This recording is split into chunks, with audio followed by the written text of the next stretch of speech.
Ιερά Μονή Ζωοδόχου Πηγής, για ποιο λόγο Λίλα είναι φοβισμένη? Τι φοβάσαι, άνθρωπε στη γη? Μπορεί να μην με γνωρίζεις, αλλά εγώ ξέρω τα πάντα για σένα. Ψάλμος 139, στίχος 1. Γνωρίζω πότε είσαι καθιστός και πότε όρθιος. Ξέρω κάθε βήμα σου. Ψάλμος 139, στίχος 3. Ακόμη και οι τρίχες του κεφαλιού σου είναι μετρημένες. Κατά Ματθαίον, κεφάλαιο 10, στίχο 29-31. Γιατί φτιάχτηκες κατ' εικόνα μου? Γένεσης, κεφάλαιο 1, στίχο 27. Μέσα σε μένα ζεις, κινείσαι και υπάρχεις. Πράξεις, κεφάλαιο 17, στίχο 28. Σε γνώριζα πριν ακόμη διαμορφωθείς στη μήτρα της μητέρας σου. Ιερεμίας, κεφάλαιο 1, στίχο 4 και 5. Σε διάλεξα όταν σχεδίαζα τη δημιουργία. Εφεσίους, κεφάλαιο 1, στίχο 11 και 12. Δεν ήσουν ένα λάθος. Ψάλμος 139, στίχο 15 και 16. Γιατί όλες οι μέρες σου είναι γραμμένες στο βιβλίο μου. Ψαλμός 139, στίχο 15-16. Εγώ όρισα την ακριβή ώρα της γέννησής σου και πού θα ζούσες.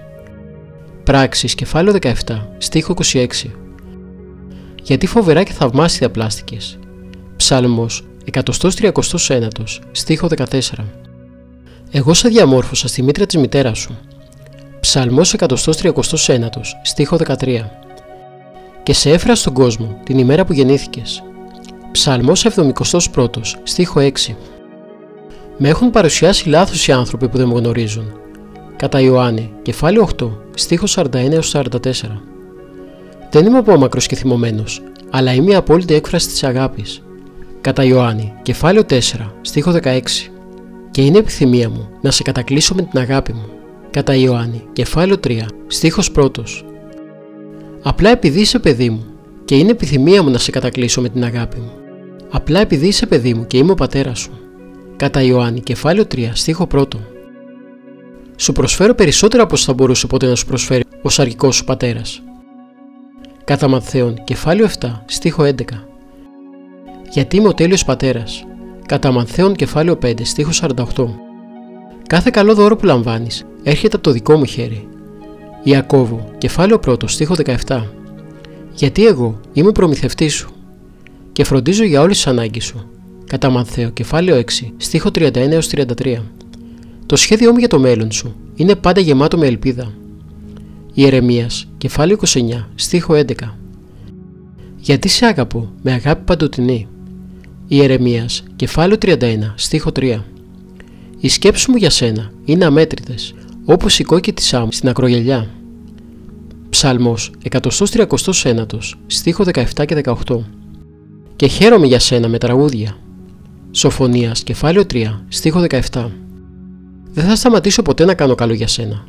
Ιερεμίας, κεφάλαιο 32, στίχο 40. Γιατί είσαι το πολύτιμο απόκτημά μου. Έξοδος, κεφάλαιο 19, στίχο 5. Επιθυμώ να στερεώσω με όλη την καρδιά μου και όλη την ψυχή μου. Ιερεμίας, κεφάλαιο 32, στίχο 41. Αν με ψάξεις με όλη την καρδιά σου, θα με βρεις. Δευτερονόμιο, κεφάλαιο 4, στίχο 29. Ζήτα την ευτυχία σου με μένα και θα σου δώσω ό,τι καρδιά σου λαχταρά. Ψαλμός 37, στίχο 4. Γιατί εγώ είμαι αυτός που σου έδωσε αυτές τις επιθυμίες. Φιλιππισίους, κεφάλαιο 2, στίχο 13. Είμαι ικανός να κάνω για σένα περισσότερα από όσα θα μπορούσε να φανταστείς.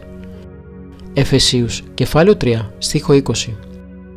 Γιατί εγώ είμαι ο μεγαλύτερος υποστηρικτής σου. Β Θεσσαλονικής, κεφάλαιο 2, στίχο 16 και 17. Εγώ είμαι επίσης ο πατέρας που σε παρηγορεί σε όλες τις δυσκολίες σου. Β Κορινθίους, κεφάλαιο 1, στίχο 3 και 4. Όταν είσαι συντετριμμένος, εγώ είμαι κοντά σου. Ψαλμός 34, στίχο 14. Όπως ένας βοσκός κουβαλάει ένα πρόβατο, σε κουβαλάω κοντά στην καρδιά μου. Ισαΐας, κεφάλαιο 40, στίχο 11. Μία μέρα θα σβήσω κάθε δάκρυ από τα μάτια σου. Αποκάλυψης, κεφάλαιο 21, στίχο 3 και 4. Και θα πάρω μακριά όλο τον πόνο που υπέφερες επάνω σε αυτή τη γη. Αποκάλυψης, κεφάλαιο 21, στίχο 4. Εγώ είμαι ο πατέρας σου και σε αγαπώ όπως ακριβώς αγαπώ το γιο μου τον Ιησού. Κατά Ιωάννη, κεφάλαιο 17, στίχο 23. Γιατί στον Ιησού η αγάπη μου για σένα φανερώνεται. Κατά Ιωάννη, κεφάλαιο 17, στίχο 26. Και ήρθε να δείξει πως είμαι μαζί σου και όχι εναντίον σου. Ρωμαίους, κεφάλαιο 8, στίχο 31. Και να σου πει ότι δεν λογαριάζω τις αμαρτίες σου. Ο Ιησούς πέθανε, ώστε εσύ και εγώ να συμφιλωθούμε. Β Κορινθίους, κεφάλαιο 5, στίχο 18 και 19. Ο θάνατός του ήταν η υπέρτατη έκφραση της αγάπης μου για σένα. Κατά Ιωάννη, κεφάλαιο 4, στίχο 10.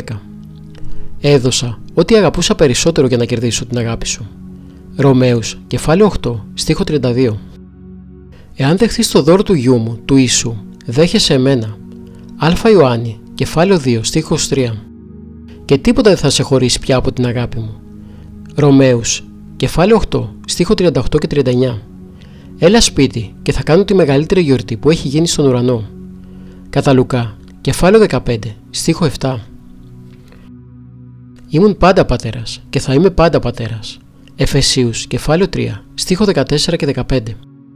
Η ερώτησή μου είναι, θα γίνεις παιδί μου? Κατά Ιωάννη, κεφάλαιο 1, στίχο 12 και 13.